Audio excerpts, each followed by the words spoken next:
Hello, I'm Rose Stevenson. I'm the Director of Policy at the Higher Education Policy Institute, also known as HEPI. And I'm really delighted to welcome you to this HEPI and Interpath webinar. Asking the question today, what does efficiency look like in higher education? We have got an hour for this webinar. We have three brilliant panelists joining us, who I will introduce you to in a moment. And about half the time will be taken up by our panelists, given their introductory remarks on this topic. And about half the time will be used for Q&A. So really do make sure that you ask us your questions on this topic. There is a Q&A box at the bottom.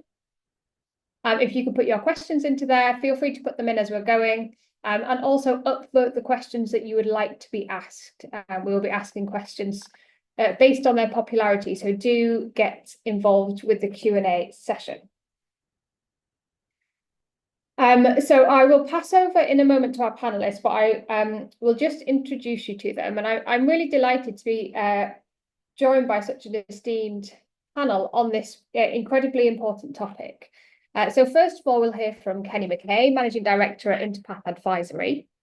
Kenny leads the turnaround and transformation team and specialises in cost reduction and organisational change.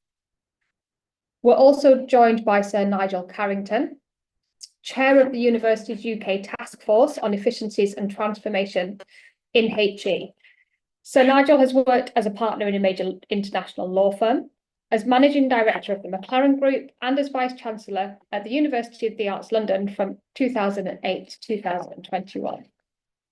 And finally, we'll also hear from Matt Atkinson, Chief Financial Officer at the University of Nottingham, and an independent advisor specialising in oversight, corporate finance and restructuring. Okay, so I am going to pass over to Kenny first. So Kenny, you're welcome to put on your video and your mic. Thank you very much. Good afternoon. I will put mine off and please give us your introductory remarks. Thank you, Kenny. Okay, thank you very much. Welcome, everyone. Kenny McKay, Managing Director at Interpath. The reason I'm speaking to you today is I specialise in turnaround transformation with a particular focus on cost reduction. And what I wanted to do today is just share with you some observations from my experience that have been built up both in public and private sector. Clients that this has been built up, the experience built up include the likes of Rolls-Royce, the ENEOS Group, working with the RAF extensively, the NHS, a wide range of private sectors.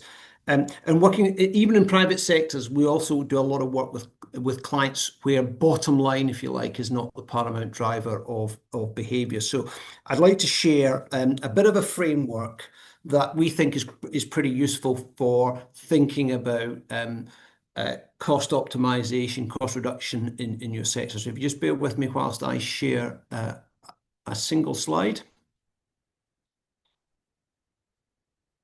So hopefully that has come through okay. So cost is that come through okay? Oh yeah, we've got it now. Thanks, Kenny. Excellent, excellent. So cost challenges, I think, seem to be uppermost in the mind of many people in the sector. I think they're well documented, and from my discussions in the sector, I think a lot has been done and a lot of difficult choices have been taken. But it's fair to say most organisations would admit that the challenges are continuing to come, and therefore they're saying, okay, where do we go next? What strategic choices do we have to think about? How do we make this sustainable? How do we bake in a greater degree of cost awareness into the DNA of our organisations? So what I wanted to do is share this framework with you. And this is a framework that we have been using in workshops that we have held with a number of universities over the last few months. Now, this is built up from our experience, both public and private. And before we get into it, I want to just touch on a few points about the ethos that underpins it. And I think this is really important for universities looking at this challenge. First of all, throughout this, accountability and responsibility has got to be crystal clear for action. Without that, I think it is very easy to spend a lot of time and effort on actions that may not deliver tangible benefit. So I think getting accountability for who owns costs, what drives cost, clear line of responsibility for who is to undertake actions, and then also be very clear on how that actually reduces a cost. Okay, related to that, all of our work over the years, one of the things that we have developed, and I think works really well, is this is not about outside consultants telling you what could be done. I think that what has to happen is this has to be led by cost owners, budget holders themselves. Those who have to make the choices and who consume costs have got to be leading this process. And then the final comment I'd make before we get started is, in my experience, there is no substitute for a granular understanding of costs and their drivers. And whether you go down the road for some strategic change, or you go down the route of automation or AI, or more tactical cost management, having a clear understanding of your costs at a granular level is absolutely essential.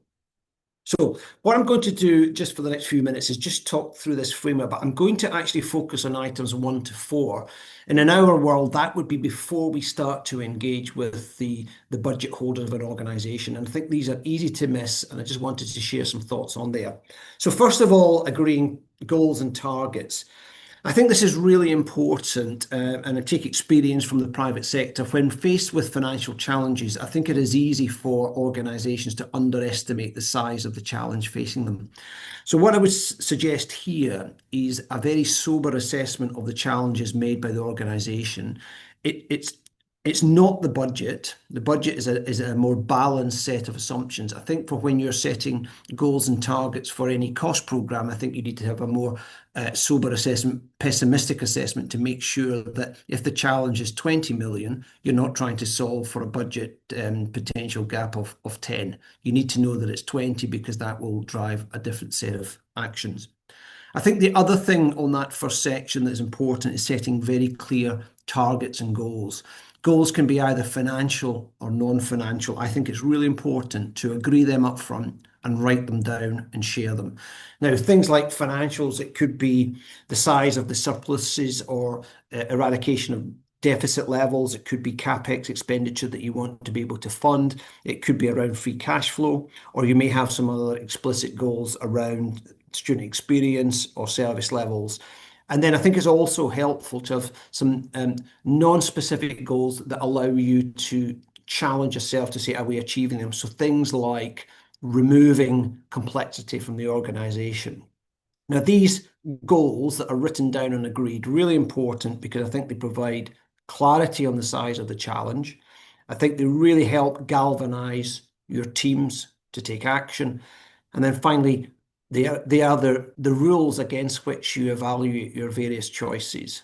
Okay, so you can go back to your targets and your other goals and say, how do these choices meet the challenge and what we set out to achieve? So that's something I think right up front that is a really helpful starting point. Just moving then on to establishing conditions for success. I only want to pick out a couple of there. First of all, the tone from the top and no passes or opt-outs for bits of the business, I think, are essential. That comes from a lot of work with private sector clients where we have seen that the tone from the top is absolutely clear, and it allows those organisations to really achieve what they put down in their goals and targets. So if that tone for the top is not clear, or you have too many parts of the businesses, the organisation that does not participate, then I think that's a real challenge, because this is, I would say, the cost challenge is not simply something faced by finance, the finance department to solve. Finance play a part, but actually the cost, the consumption of cost, the choices that drive cost are throughout the organisation, and the challenge on facing the organisation needs to be met by everyone in it. So tone from the top and no opt-outs, pretty important. The final one on there is making it sustainable, recurring, making it part of the DNA. There's a few things in there as you embark on this, I think it's important to make sure you've got in place. So first of all is your teams have actually got some skills and experience to deliver this well. Now that can be done through training, it can be done through structure support, going through this process, but things like how do you zero base a cost line? What does lean look like if you're working that through a process? How would you unpick a cost and get into the cost drivers, etc., etc. These are important things that make sure that your teams have got. I think where possible, using those tools and established processes is very efficient. So the obvious one is the budget process. If you can bring some of this into the budget process for a deeper review of cost, can work really well.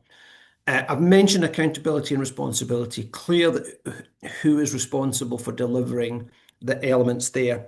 And then I think as organizations change and people move around, an enduring learning and development focus on making sure you're continuing to maintain that understanding and experience in managing costs, really important. Now, the third item there sounds fairly dull in the sense of building baselines. But I think actually there's some elements in there that can be really helpful. First of all, it brings clarity for anything that is in or out of scope and why. Any organisation will have a number of initiatives running, and it may be that you find that actually, as you turn to look at further cost efficiencies, you might realise actually I've got other items that are looking at that. So things like estates or looking at utilities costs, you may have already established and effective programs looking at that. So therefore, it would be sensible as you build your baseline to make sure you are putting your efforts where you're going to get a result. I think also what's important is it flushes out who owns costs, because sometimes when you engage with cost owners, they will say, I don't really know what that cost is. I don't have any impact at somebody else. Or actually, the driver of that cost comes from another part of the organisation. The baseline flushes all of that out. And so when you do start to engage with cost owners, all those things have been ironed out and you're starting a really sure-footed way. And it's so you can start with confidence knowing you're going to get through the cost challenge process and out the other side. And then related to that, number 4, it's also important to start with a strong evidence base and insight. So that can come from benchmarks, both external and internal. I'm not a huge fan of benchmarks, but they have their place and can start the conversation. You may categorize some costs in the way they behave, fixed or variable, zero base them. You may actually also undertake some cost driver analysis, and let's say you've got some complex contracts. It would be good to summarize the contractual terms, how what the service levels, etc. Have all that information at your fingertips to allow you to move very quickly through. And then that will allow you to engage with cost owners, budget holders, to excite them, and also challenge them, because some people will find this a difficult area. Now, I'm not going to touch on the other areas. I'm going to hand over to Nigel to talk about the task force work that's been done. But this framework is fairly tried and tested. But the point here is there's quite a lot of upfront work required to be done before embarking on it to really make it successful and sustainable. Thank you. Great. Thank you so much, Kenny. I really took from that that, this is a difficult process, and I think kind of cost efficiency programs can often feel like they're being done to an organization and done to the people that are there. So that the messaging that you were giving around the tone from the top and the training, really kind of bringing people into this difficult process. And I wonder if we might pick up on that a little bit more in the Q&A. Yep. How do you handle kind of the change management kind of process around people there? So thank you very much. Nigel, over to you. Thank you. Thank you very much. I'm going to zoom right out. So Kenny's fixed on some of the really practical challenges of planning cost-saving programs. I'm just going to say a little bit about the task force which I chaired and actually continue to chair, which produced a report earlier this month on transformation and efficiency. And just to say a few words about the distinction in my mind, we and a bit about why we set up the task force in the first place. The task force was really set up in response to government pressure to demonstrate clearly that the sector is focused on controlling its costs. I mean, frankly, as I'm sure most of you know, we produced a report before the spending review to try to ensure that government understood that we were a responsible sector and therefore they should support us as they look at their future spending plans. And against that backdrop, the report's published. You can see the report online. The report is it goes through the history and the reason that the sector has so many financial problems. We engaged a number of professional firms to work with us on this project pro bono, and we produced a report which identified not just the need for individual institutional efficiencies, the sort of thing that Kenny's been discussing, but also a reflection of the fact that in order really to change the sector and reduce its costs whilst maintaining the experience of staff and students, we're going to need to do some more transformative things. So there are really two elements to the project going forward. First, we hosted a series of workshops around the country earlier this year with PwC, and the input from those workshops is being distilled at the moment, and very soon a report will be published. And that, to some extent, will complement the dialogue behind this particular session today, because it will take peer learning from other institutions as, if you like, elaborated by a firm that obviously does a lot of work in this area, and it will draw out lessons and roadmaps in much the same way as Kenny is doing, and it will try to pull out the particular challenges that we face when we actually get into these projects. It will identify the need to plan, obviously, but it will identify many of the other issues, practical issues, that if they're not properly addressed through a long, complex process, will almost inevitably derail your project. So that's the efficiency side. That's cost saving and efficiencies. The second element to the project is looking at other more transformative steps that the sector might take in order to better address the needs of society as a whole and the needs of individual institutions. So we've essentially worked on a series of projects which look at some of the big changes that we might take in the way we work together. And we have looked at the barriers to implementing those change. And it became very clear as we did our work that the whole system of HE, which has been developed over the last 10 to 15 years, whilst it's definitely made universities more efficient, because it focuses on commercialization and the market, it's had a real effect in terms of universities' willingness to collaborate together as opposed to compete, because one of the underpinning principles of the system that now operates is competition. The OFS is explicitly required to look at competition. So we've identified not just how universities could collaborate, but some of the steps that may need to be taken in order to make it easier for them to collaborate. So some of you will have been aware that there is a concern amongst universities looking at collaboration as to whether they fall within the competition legislation, which they do, and whether they therefore need to consult the Competition and Markets Authority before they make changes or before they develop plans and proposals to work with other institutions.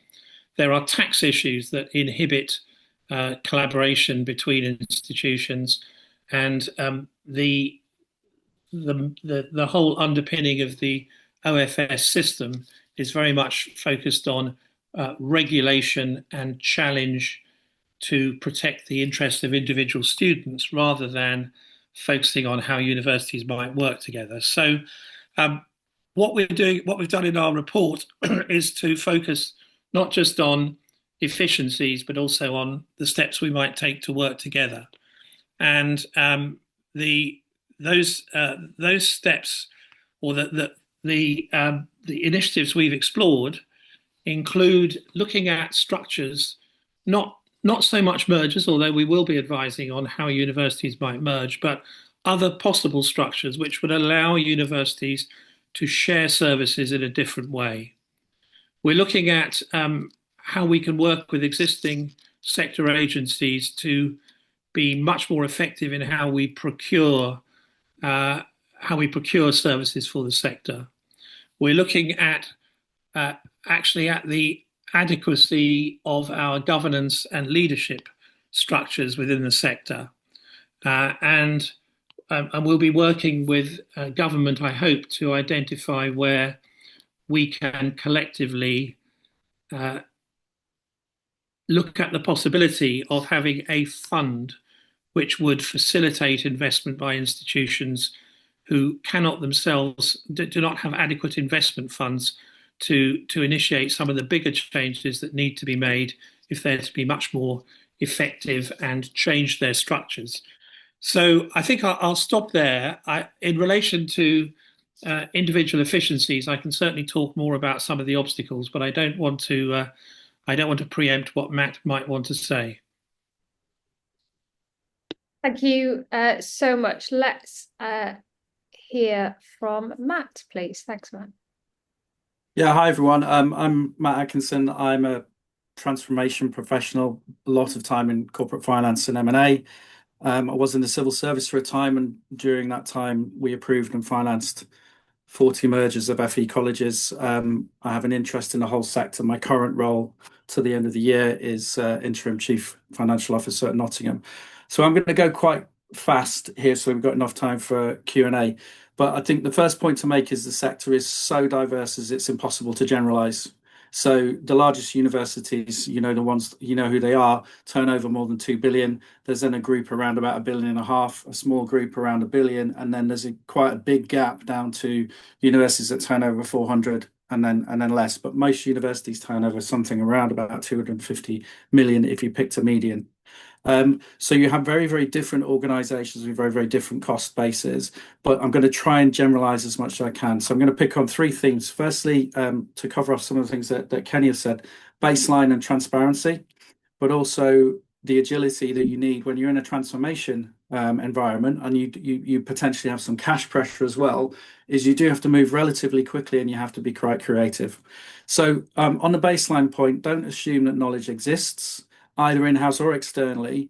But as an example of one of the organizations I worked with, it had 1,000 more staff than it had 5 years ago. It had the same number of students. A few people knew that, but not everybody knew that. As soon as people know that, they start thinking about it and doing something about it. Develop a KPI, a target. So at Nottingham, we have a KPI which we've just developed, which is school controllable margin.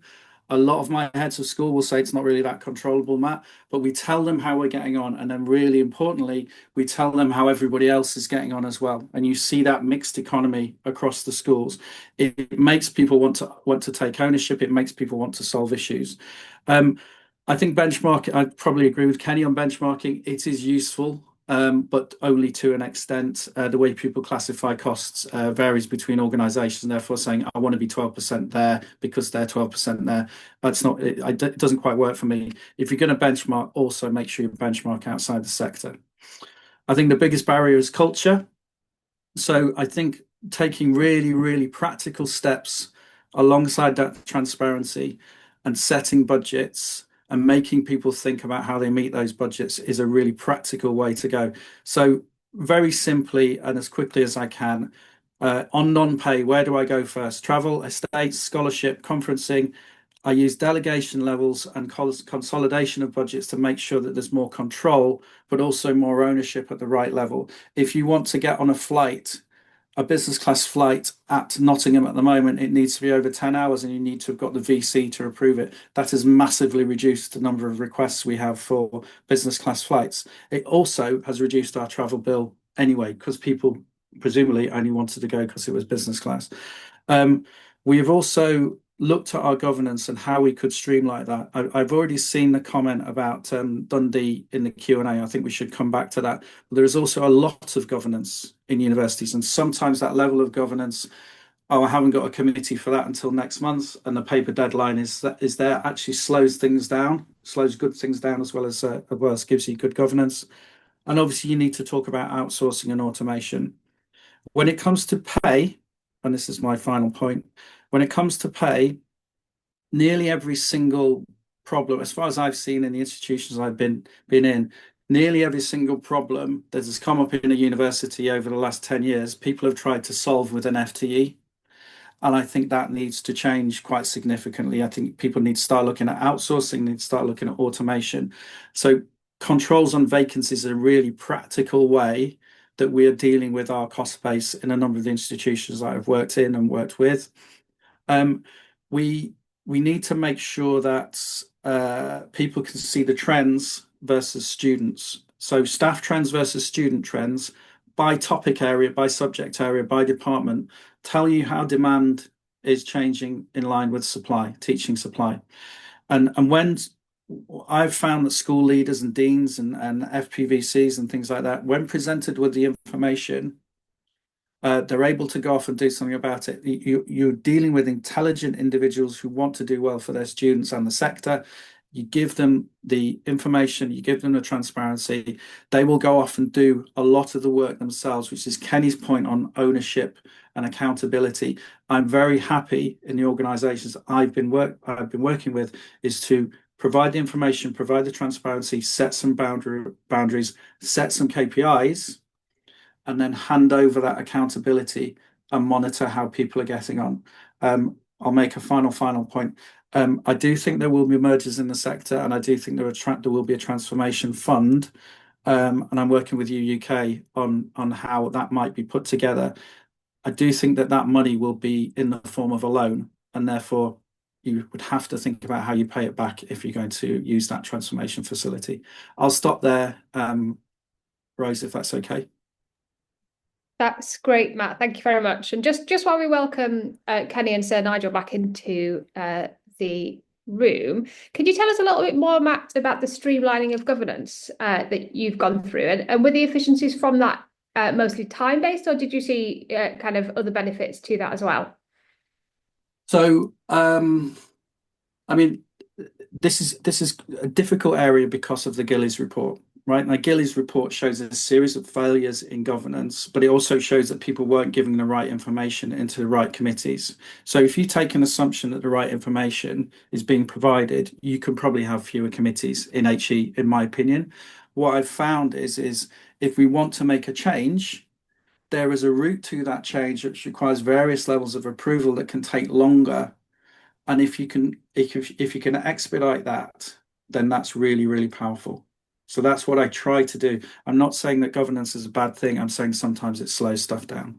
Yeah, completely agree. Thank you so much, Matt. Okay, we've got lots of questions in the Q&A, so I'm going to dive in. And our most upvoted question is from Johnny Rich. So Emma, if we can pop Johnny's microphone on, and Johnny, if you can give your question to the panel, please. Hello, thanks very much indeed, Rose, and thanks everybody for your contributions. It's really fascinating. Universities UK has argued that government policies entail a real terms cut to the sector of about 1.4 billion. So can efficiencies and transformation deliver 1.4 billion of savings? And if not, how much room is there? What's the scope for savings? Can you put a number on it? And if that number is less than 1.4 billion, what else do we need to do to square the circle? Okay, thanks, Johnny. That is a challenging on-the-spot question for our panel about the cost, the amount of savings we can make. I will take Mike Larkin's question as well, and we will do them both together. So, Mike, over to you. Right, I've just unmuted. Hi, guys. Lovely talks. I'm concerned about a number of things, but I've just read the Dundee report a few days ago, and there's some horrible things in there. I just wondered, with your experience, do you think other universities could be falling into the same trap, and that similar stories will start to emerge? Yeah, really good question. Thanks, Mike. So Kenny, perhaps if I could go to you first for those two questions, please. Okay. So in terms of the size of the opportunity, my experience comes from not just from universities, comes from other sectors. I think there is a significant opportunity for the sector to be more efficient, both in terms of tactical stuff, thinking about how much cost is consumed, really understanding that can make a really big difference. Stronger commercial management of third parties that can play a big part there. And then some of the things that Sir Nigel was talking about, the more structural strategic changes, again, can unlock significant savings. I think other sectors have had to deal with this. I think the opportunities are there. I think from what I have seen, the stronger universities are the ones that really step up and take this challenge will achieve a lot. So I would be positive that they can meet this challenge. And to the Dundee report, just for some of where I started is a sober assessment of the challenge facing the organisation. I think clear from the findings there that the team at Dundee perhaps did not take that sober assessment of the challenge and perhaps didn't fully identify just the scale of what they were facing. I think there will be others. There's a huge spectrum, as Matt said, there's a huge spectrum of organisations there. So I think I'm afraid to say that probably is likely there will be some others as well. Kenny, if I can just go back to you on a point there, you talked about stronger commercial management, for example, of external contracts. I see a couple of things that happen in terms of culture. So leaders and governors are often apologetic when they talk about finances. And there's often a critique from the wider institution that governance is too focused on the finance. I'm not convinced that you could possibly be too focused at the moment. But I wonder if there is a culture in higher education, perhaps historical, where we feel like we shouldn't, or there is a culture of not being, hugely commercially minded. And do you think that's something that has perhaps led us to this point in some respects? Yeah, in some respects, as I mentioned before, there's lots of organisations where the bottom line is not the primary driver, student experience, education, etc. in your sector. But you see that in all sorts of other industries, including in the private sector. The point I was making there about commercial management is, there'll be quite a lot of services that will be outsourced to third parties. And again, what I see across the sector is the management of those third parties, the commercial management. There'll be things in the contract that actually the organisations have forgotten about.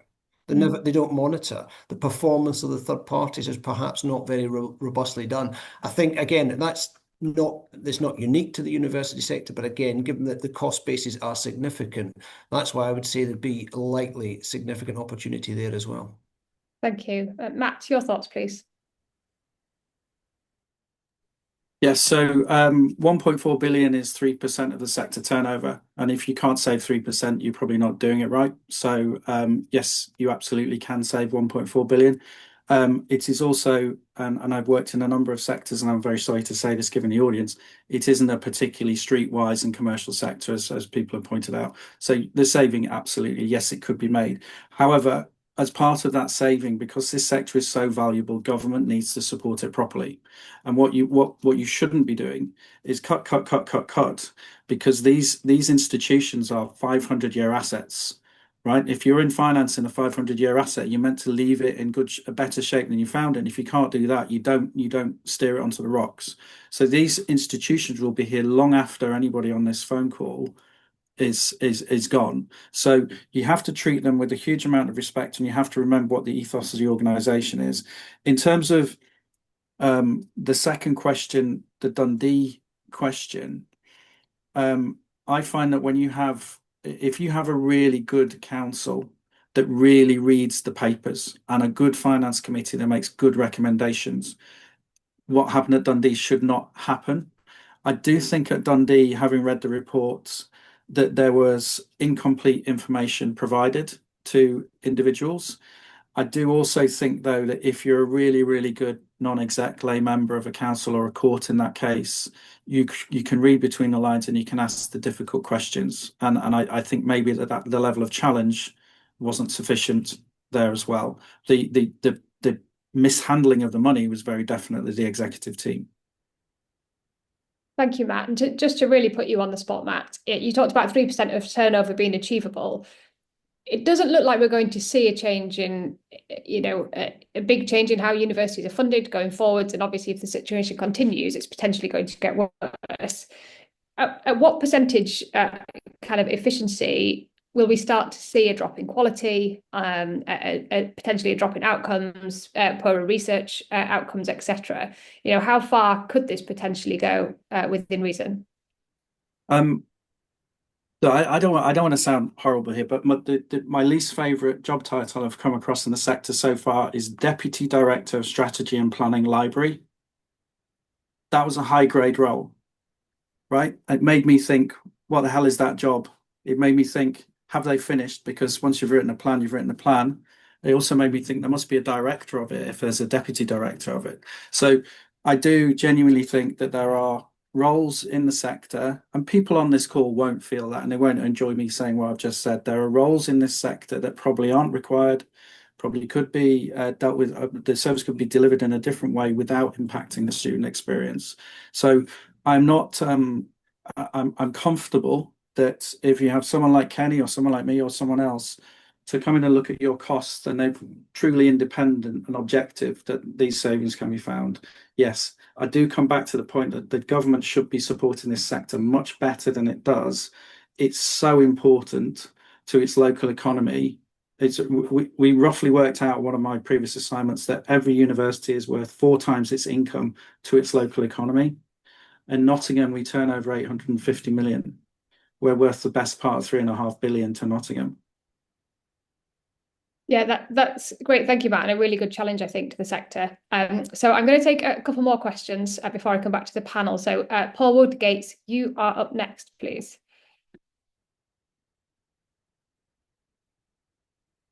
Thank you. Hello, everyone, and great conversation. Thank you. I wanted to follow on really with something actually that Matt was just saying. That while I absolutely agree the cost reduction is possible, I want to ask how the sector can ensure that those cost reductions don't have impacts on quality service student experience. In a sense, I'm asking, how does the sector make sure it cuts the right things, such that, rather than the easy things, such that we don't end up in a position where cost reduction has unanticipated detrimental impacts that mean that overall we're delivering something that is cheaper but not as good and not as much value for money either to the UK or to individual students. Brilliant. Thank you, Paul. And I will take Alistair Moffat's question as well. It's quite related to that one.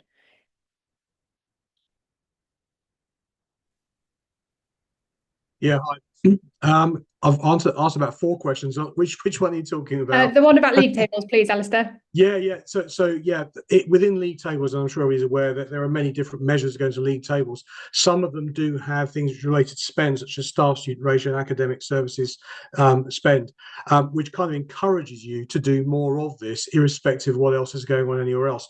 Everyone will be aware of the limitations of the lag and everything else, but yeah, there appears to many of us to be a direct link between efficiency and league tables. League tables then generates many other profiles to the outside world, students, parents, prospective students, whatever else. So it does seem to me to be a bit of a double-edged sword. You're looking for efficiencies, yes, but at what cost?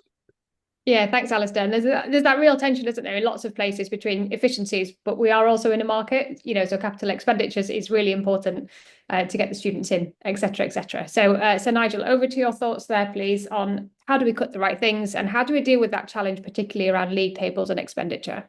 Well, they're really well-linked questions. So I personally think league tables are very damaging, and that they drive leaders to do the things that are measurable and ranked in some way without allowing those readers, if they're being judged by their councils according to whether they achieve rises in the league tables, without really thinking through what the interests of their specific students are. Having been a Vice-Chancellor for 13 years, I think there's a terrible tendency of governing bodies to try to measure their leaders by whether or not they go up the league tables. And I do not believe that league tables are good measures of university performance. And they are, of course, a function of this sort of commercialized competitive environment. And I know of institutions that spend a lot of money simply trying to propel themselves up a league table without necessarily prioritizing the right spend. And that, of course, does then force them to cut the wrong things. So one of the things I would like, and this is perhaps somewhat controversial for those who believe that if you like, the sort of private sector commercial values are going to improve the student experience. I would like to see us moderate that and think about the social benefit of universities and the way in which collectively within the sector we need to work together to deliver the best possible course provision in the right places to the right quality for the right students. Now, as to whether we are being encouraged to cut the wrong things, just to link back to the previous questions, I think planning, the importance of planning in a university is recognised in some of the more successful universities, but it's not necessarily prioritised in appropriate ways across the sector. And university planning departments linked to really detailed cost understanding, I mean, one of Kenny's points, is so fundamental to the ability of leaders to shape their institutions properly.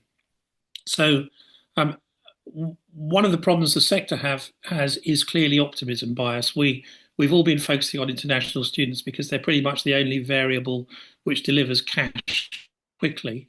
We've overestimated our ability to recruit to the levels we've projected. We've therefore not reduced our costs to the extent necessary to reflect our actual income. And that's led to the problem that the sector currently has. Can we deliver that huge cost saving? In aggregate, yes, but the question will be whether it's all delivered in the right place. There are probably universities that can deliver very significant cost savings, but for institutions which are on their knees, breaching their bank covenants, delivering a deficit rather than a surplus, it is, of course, very difficult to find the funds necessary to invest in savings, particularly if those savings relate to staff because of the cost of redundancies. So there are many challenges for individual institutions which perhaps on the face of it could deliver a significant cost saving until you understand the position they're in and their inability to invest, which is why I feel that we need to have a transformation fund, which is not just distributed casually to institutions, but against very specific proposals which would deliver efficiencies, would enable more than one university to transform if they had the funding to enable them to do that. Great, thank you. Kenny, if I could just come to you on the point of cutting the right things and thinking back to the really helpful infographic that you showed. Maybe you could pull out a couple of points from there for us. Yeah, I mean, one of the first points, listen to the question I would make is, I don't think for the sector this is an option, whether you do this or not, right? I think we're way beyond that point. So whether someone else is going to fix this problem, I think that is wrong. This is, some organizations have got real existential threats facing them. So greater cost management, more effective cost management is not negotiable. I think that just has to happen. Now, all cost reduction is about choices, okay? And therefore, being on the front foot and outlining what the choices are and evaluating what the choices are against the principles that you set out at the start. I mentioned this at the start. You set out what you want your student experience to look like. You set out what you are prepared to do, and you can evaluate your choices. And I think doing that in a considered and proactive way is the way to do it. You can evaluate some choices that you will make will have very little impact on student experience at all. There'll be some elements that I've heard from other institutions, they talk about when they've looked at the student experience, said, look, actually, we don't value that. We value other things, and the things that you put a lot of cost into, we don't actually value as students. So again, looking at that and making that sober evaluation of what your choices you want to take, I think is a way to do things. And again, if you don't do it, you're gonna the downside is you end up in an uncontrolled situation like a Dundee where the organisation becomes distressed, and then that's when some really poor choice you'll be faced with a series of poor choices. So proactivity, laying out the choices, and then evaluating them against those agreed goals and targets is a way to make sure you manage your costs in the right way. Great, thank you so much. I'm going to try and speed us up a little bit. We've got so many questions and I want to get through as many as I can. So if people asking the questions can keep it succinct, and panelists, if you could keep answers succinct as well. So Steve O'Neill, you have made it to the top of the list for your question. So if we can hear from Steve, please.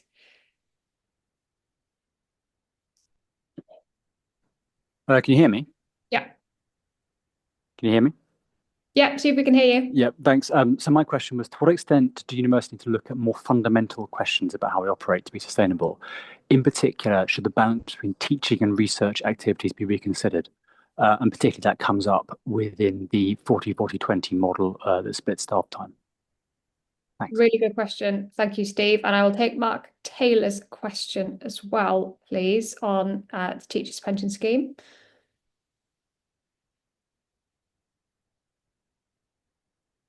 Go ahead, Mark. We can't hear Mark, so I'm going to read out his question. He says, the recent increase in employer TPS, teacher pension scheme costs, is a significant market distortion, and additional costs that affected institutions are largely powerless to change. And he's specifically asking Nigel this question. Are we able to further highlight this to government? If institutions are autonomous, which is a really interesting part of this whole conversation, they should have the power vested in them to make the choices about pensions. So Nigel, perhaps I could come to you straight away for that question. And then Matt, I'm going to come to you on that kind of fundamental, how we set up universities. Nigel. Absolutely. It is completely irrational that institutions have that massive charge. And if you tell people in the commercial sector, as I do, that you're paying almost a 30% employer contribution to a pension scheme, they don't believe you. Having been at an institution which was in the teachers' pension scheme, it is totally hopeless to be told at very short notice that the contribution is going up without any justification at all.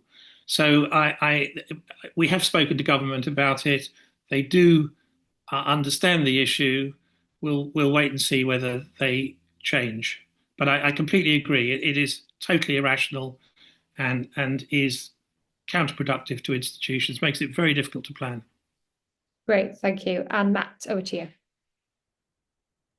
So completely agree on TPS. It's further proof of the diversity in the sector. So at Middlesex, I worried about the TPS. I'm at Nottingham now. I don't worry about the TPS.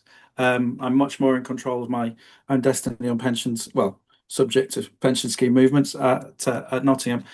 I think the point on research, I'll answer really, really quickly. If universities spent the amount of time talking about research that was the proportion of their income that was research, we would have a lot more teaching. What I've found in every institution I've been to is that academics and various others, including senior members of the team, spend most of their time talking about research when it is 25% of their income. So at Nottingham, I'm a research intensive institution. To go back to Alistair's point, which is a really good one, all four of my kids have gone to uni. None of them looked at the research at that particular institution, but they did look at the ranking, and research affects ranking. So if you can find a way to get some virtue out of those rankings, which I think is very, very difficult, then you could potentially make sure you point cost in the right way. But my main point of research is we spend much too high a proportion of time talking about research and too little talking about teaching. Thank you so much. Okay, we have an anonymous question here, really interesting one. How bad a moral hazard problem does the Dundee situation / bailout mean for others? Will it make the necessary reforms harder? So Matt would like to answer that, and I will come to Sir Nigel on that as well. And then Diana has a question specifically for Kenny. So if we can hear from Diana, please. Thank you. Well, I thought there was a really interesting point there about the importance of understanding costs. And I'm not at all sure that in universities we understand the costs of teaching very well. And this is a huge cost line, of course, for all universities. And there used to be something called activity-based costing, where your cost analysis started with what people actually do.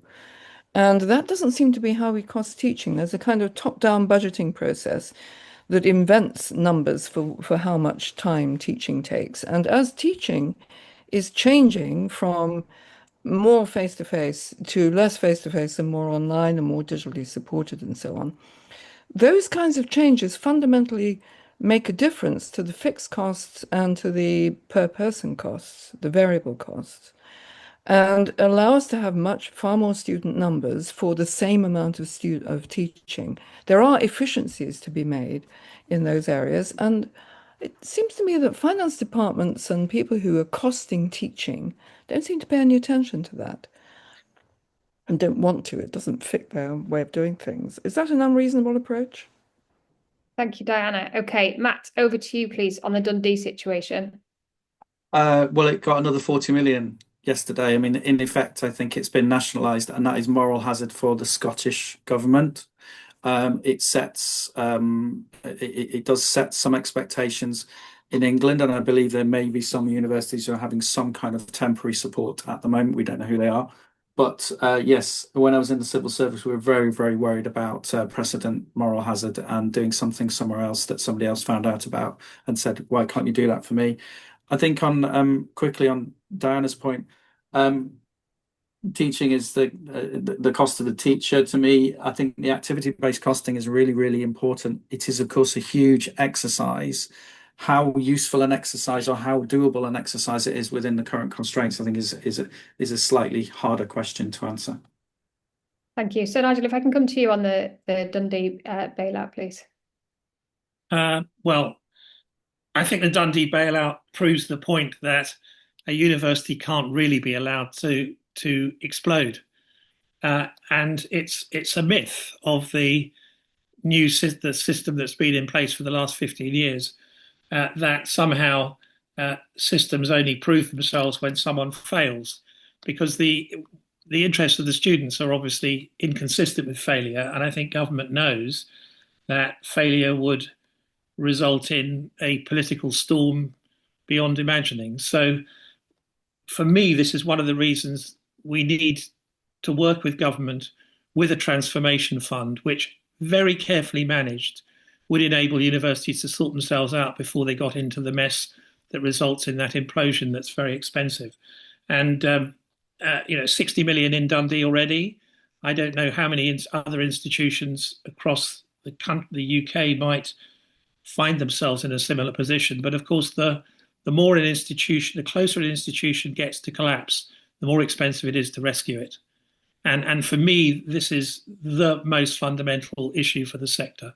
How do we work with government to moderate the impact of the focus on competition that has been driving us for the last 15 years?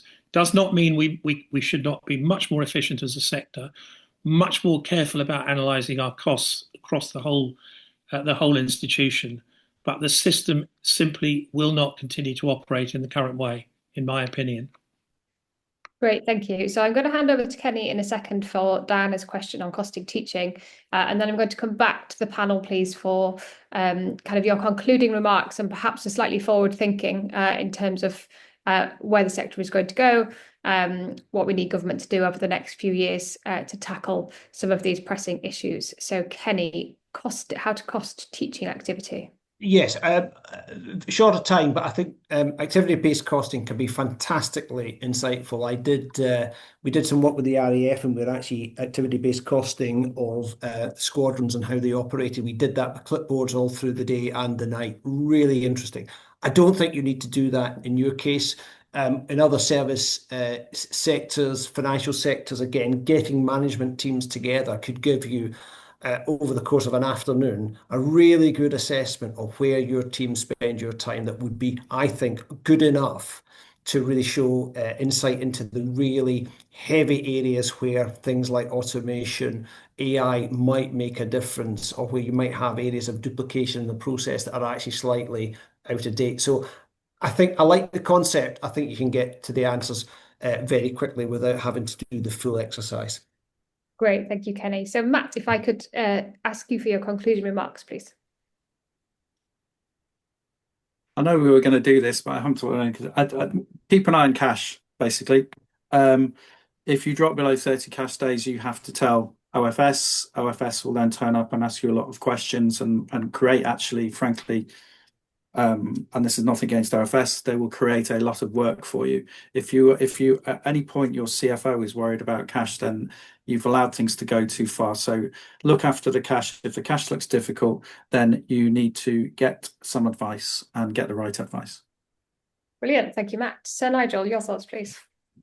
I think governance and leadership is actually massively important. It's important because without a governing body that really holds the leader, the president, the vice chancellor to account, and holds that person to the right account against the right issues, then you are going to have real problems as an institution. I'm absolutely certain that there is a lot more efficiency that can be driven in most universities, but it takes time and it takes planning, and not all institutions have the sort of skillful input that we've talked about today. So really, really good cost control, really good change management skills, and a leadership that is focused on the right things for its institution, not the things that the league tables tell you have to be judged by. There's some really interesting questions on league tables in the chat. I personally think we won't be able to do it, I'm sure, but if you could abolish league tables, it would be a much better world. And I really mean that. That's really interesting. Thank you. And Kenny, over to you. Yeah, a couple of comments from me.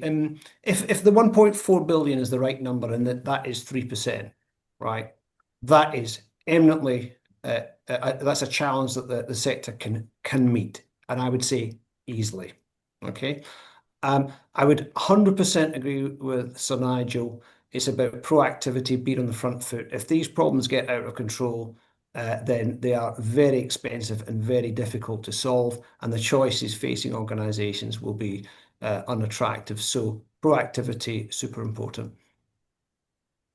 Brilliant. Thank you, Kenny. And if I could just take this opportunity to say a particular thanks, Kenny, to you and your team for suggesting and supporting this webinar. We really couldn't put these on without the support of our partners, and we really appreciate particularly this topic. It's so important and interesting. And I will say a quick thank you to Emma and Carol, who have been busy organising this in the background. And just a final thank you to the panellists. That was a really interesting discussion. I'm sorry we couldn't get to all the questions, folks, but do ping us a message on social media, or drop us a line if you'd like to continue some of these conversations. They will be ongoing, obviously, as we look into the future of higher education. So thank you very much, folks. Thank you.